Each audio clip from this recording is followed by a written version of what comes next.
আপনাদেরকে ধন্যবাদ। আমার এই সরল কথার চ্যানেল সরলীকরণে যুক্ত হওয়ার জন্যে। আমার চেষ্টা থাকবে সাম্প্রতিক ঘটনাবলী বা সার্বিক যে আ পরিস্থিতি সবকিছু মিলিয়ে বা দেশের বিভিন্ন বিষয় নিয়ে কখনো খেলাধুলা, কখনো রাজনীতি, কখনো আ টেকনোলজি যখন যেটা প্রাসঙ্গিক মনে হয় সেগুলো নিয়ে আমার সরল ব্যাখ্যা দেওয়ার আ একটা চেষ্টা থাকবে। আজকে কথা বলবো আ এনসিপি নিয়ে। আ উম নাম দিয়েছি আ এনসিপি সিম্পলিফাইড। অর্থাৎ আ ওদের যে শুরু এবং ১ বছর বা ১৪ মাসের মাথায় আ আমি এনসিপির সৃষ্টি ধরছি ৫ই অগাস্টে। আ তার যে সার্বিক পরিবর্তন আ তা নিয়ে কিছু সরল কথা বলবো। আ আমার যুক্তি যেটা বিভিন্ন আ দৃষ্টিভঙ্গি থেকে আসা। আ অবশ্যই অনেকের সাথে মিলবে, আবার অনেকের সাথে নাও মিলতে পারে। আ সবারই মতামত থাকতেই পারে। এতে কোনো আ দ্বিমত করার কোনো আম প্রয়োজন নেই at this moment আচ্ছা। এখন ১ম এই যেটা আমি বলতে চাই যে আপনার যখন অগাস্টের যেই গণ-অভ্যুত্থানের মাধ্যমে সরকার আ পরিবর্তন হলো, তখন এনসিপি বা তখনকার যে তরুণরা আ তাদের ভূমিকা আ ওটা ইতিহাসে লেখা থাকবে। আ বিশাল একটা পরিবর্তন, বিশাল একটা ত্যাগের মাধ্যমে আ এই বিজয় অর্জিত হয়েছে পুরো বাঙালি জাতির। বাংলাদেশে আমাদের প্রতিটা নাগরিক, প্রবাসী বা দেশে যারা আছে সবার জন্যই। সবার একটা আকাঙ্ক্ষা ছিল যে এই সুযোগটায় আমরা একটা ব্যাপক পরিবর্তন আনতে পারবো। আ রাজনীতিক পরিবর্তন বিশেষ করে। আ সমস্যাগুলো আমরা সবাই জানি রাজনীতিতে আ কি আছে। তো সেই জিনিসগুলো একটা পরিবর্তনের একটা সুযোগ ছিল যেটা আমরা আ মোটামুটি আ এ এ এই তরুণদের উপরেই ভাবছিলাম যে ওরাই আমাদেরকে সে পথ দেখাবে। তো কি ভুল হলো? যার জন্য আজকে কোটি, কোটি মানুষের সমর্থন দিয়ে আ তরুণরা যে আন্দোলনের নেতৃত্ব দিয়েছিল, সেই কোটি, কোটি মানুষ কেন এখন আর আ যুক্ত হতে পারছে না ওদের সাথে? আমি ৩ টা কারণ দেখাই। আমি চেষ্টা করি সব তর্কের মধ্যে ৩ টার মধ্যে লিমিটেড রাখতে। আর নাহলে জিনিসটা আ বড় হয়ে যায় প্লাস অপ্রাসঙ্গিক জিনিস চলে আসে। কারণ মূল বিষয় খুব বেশি থাকে না। যাই হোক, আ ১ম এ আমার যেটা মনে হয়েছে সবচেয়ে বড় ভুল ছিল আমি বলব। সেটা হচ্ছে যে ওদের সরকারে যোগ দেওয়াটা। সরকারে যোগ দেওয়াটা এই কারণে ভুল ছিল যে আ সরকারের থেকে আপনি সরকার বিরোধী কাজ করতে পারবেন না। মানে সরকারের বিরোধী বলতে আমি সরকারের কোনো ভুল আপনি ধরায় দিতে পারবেন না।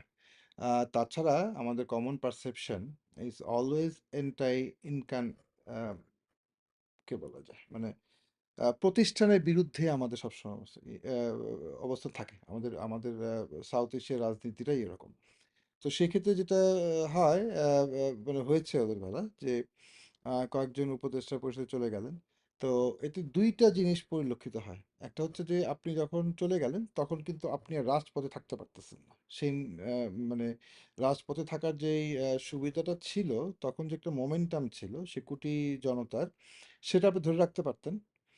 আ ধরে রাখতে পারতেন, কাজে লাগাতে পারতেন সরকারেরকে চাপে রেখে যে সত্যিকারের সংস্কারগুলোর কথা বলা হচ্ছে, রাজনৈতিক দলগুলোকে চাপে রেখে আপনারা যেভাবে গণজোয়ার তৈরি করেছিলেন, সেই মোমেন্টামটাই কাজে লাগিয়ে ২-৩ মাস বা ১ম ৬ মাসের মধ্যে আপনি অর্জনগুলো করে ফেলতে পারতেন।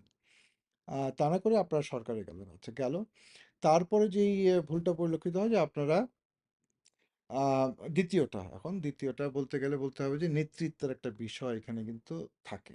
আম যতই বলেন যে আম নেতৃত্বর কোনো বয়স নাই। আম অনেক উদাহরণ পৃথিবীতে আছে। ২৫, ২৬, ৩০ বছরের ছেলেরা নেতৃত্ব দিয়ে অনেক বড় কিছু অ্যাচিভ করেছে। কিন্তু বাংলাদেশের জটিলতাটা একটু ভিন্ন। সে জায়গাগুলো একটু মাথায় রাখা দরকার ছিল আমার মনে হয়। আ ২৫ থেকে ৩০ বছরের যুবকরা নেতৃত্ব দিচ্ছে, ভালো কথা।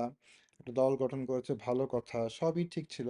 কিন্তু আপনি যখন আ পোড় খাওয়া রাজনীতিবিদদের সাথে খেলতে যাবেন, আ আগে যারা ৫০ বছর ধরে রাজনীতি করে আসছে, সেই লেভেলে যেতে গেলে আপনার কি সেই ২৫-৩০ বছর বয়সের মাত্র ৩৬ দিনের রাজপথে রাজনীতি করার আম অভিজ্ঞতাটা কি যথেষ্ট?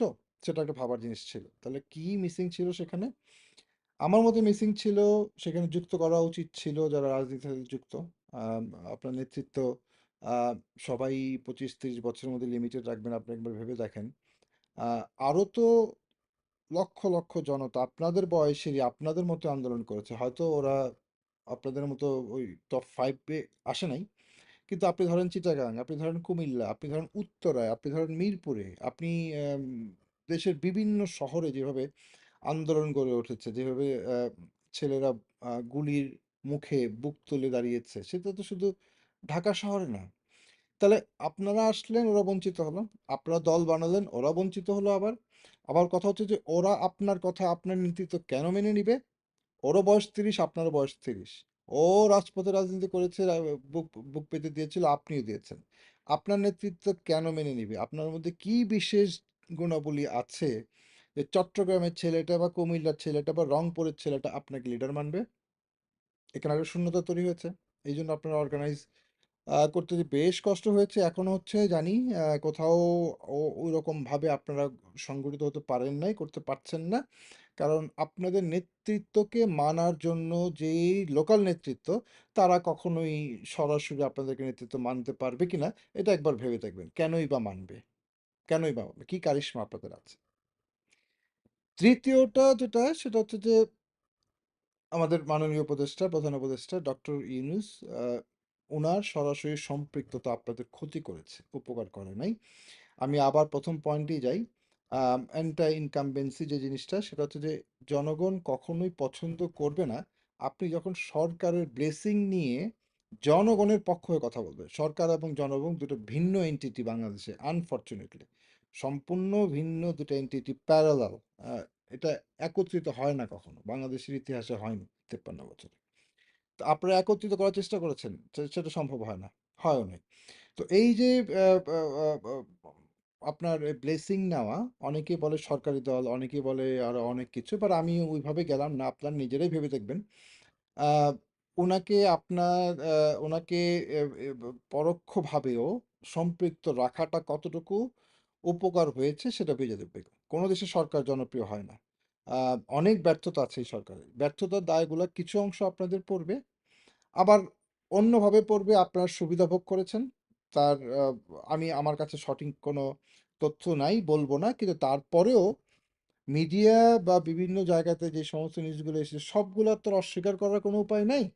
আহ, বদলি বাণিজ্য সহ বিভিন্ন জায়গায় যে আপনারা ইনভলভ ছিলেন বা আছেন, সবগুলো অস্বীকার করার কোনো উপায় নেই। এবং এটা আপনার নিয়ন্ত্রণ করার মতো ক্ষমতাও আপনাদের নাই। 2 নম্বর কারণটার জন্য, কারণ আপনাদের নেতৃত্ব ওই রকম সলিড কোন নেতৃত্ব হয় নাই যে আপনি ফোন করে বলে দিলেন রংপুরের, এই তুমি যায় না চাঁদাবাজি করতে, ও শুনবে কেন আপনার কথা? কেন শুনবে? তো এই যে সামগ্রিক যে সিচুয়েশনগুলো আপনারাই তৈরি করেছেন, could have been done lot better from day 1। প্রথমেই আপনাদের উচিত ছিল রাজপথে থেকে যাওয়া, রাজপথে থেকে দাবি আদায় করে আজকে 1 বছরে আপনারা চলে আসতেন জনগণের দল হিসেবে, সম্পৃক্ততা করতে পারতেন জনগণকে, যেটা আপনারা এখনো করতে পারছেন না এবং ভবিষ্যতে করার আর কোনো সম্ভাবনা আমি দেখছি না। কারণ সুযোগ বারবার আসে না, সুযোগটা চলে গেছে। আহ, সেই ক্ষেত্রে আপনাদের এই মুহূর্তে এনটিটি সার্ভাইভ করানোর জন্য কি করতে হবে সেটা আমরা দেখবো ইনশাল্লাহ। আপনারা আবারও again আপনাদের উপরে অনেক শ্রদ্ধা, অনেক ভালোবাসা। আপনাদের মাধ্যমে আমরা নতুন বাংলাদেশের স্বপ্ন দেখেছিলাম। আম, স্বপ্ন বাস্তবায়নের খুব একটা সুযোগ দেখছি না।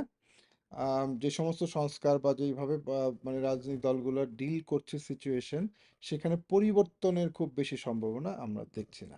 দায়ভার আপনাদের নাই, মোটেও আমি বলবো সেটা, কোনো দায়ভার নাই, কিন্তু আপনাদের সুযোগ ছিল, আমরা দিয়েছিলাম সেই সুযোগ। 16 কোটি মানুষ আপনাদেরকে সুযোগ দিয়েছিল ফ্রন্ট লাইনে, কিন্তু আপনারা সেটা এক্সিকিউট করতে পারেন নাই। তো সেটা দুঃখের বিষয়, কষ্টের বিষয়। আমার মতো আরো অনেক প্রবাসীরা খুব কষ্ট পায় যখন আম, দেখি আপনাদের পপুলারিটি 3%, 4%-এর উপরে কোনোভাবেই বাড়ছে না।